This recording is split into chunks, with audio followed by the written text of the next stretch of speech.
What do you think of their second goal? Well, whether it was offside or not. Look, from a technical perspective, I think if you, as a player, see that somebody is in an offside position, you're expecting the flag. And I think what we did is we took one or two half steps instead of really striding out to deal with the situation, whatever eventuated.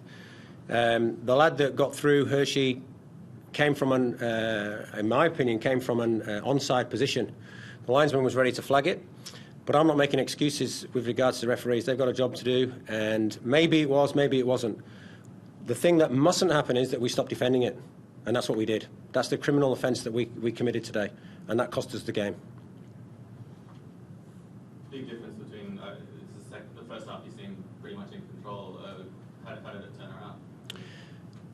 around? Look, we knew we weren't going to get a full game out of Luke Bratton.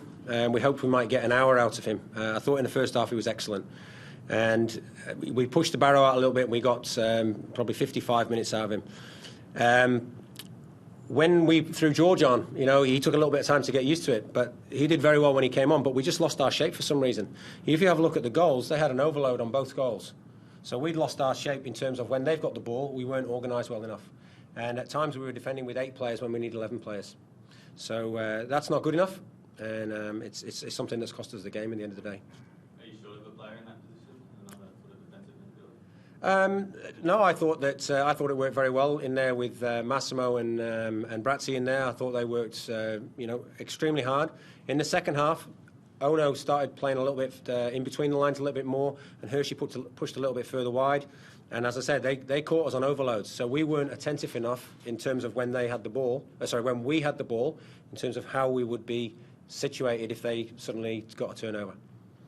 How hard was it to sort of pull the plug on Matt Smith and Jay North before the game, and how much did that sort of cost you there? Look, what we lost without those two is experience, but what we had was 2 fit players. Jade's not ready yet. It's just as simple as that. I would love Jade to have been out there today, and you know what? I know he would love to have been out there. He's just simply not ready. With Matty is he's a warrior. He's been to the well once too often. He's got an injury that is causing him to wake up in pain throughout the whole night. Can't walk properly in the morning. He's had cortisone injections. He's had painkiller injections on the day of the game. We need to find out exactly what the situation is and whether it needs an operation or not. So the next 48 hours after he's had a bit of rest, we'll tell the tale there.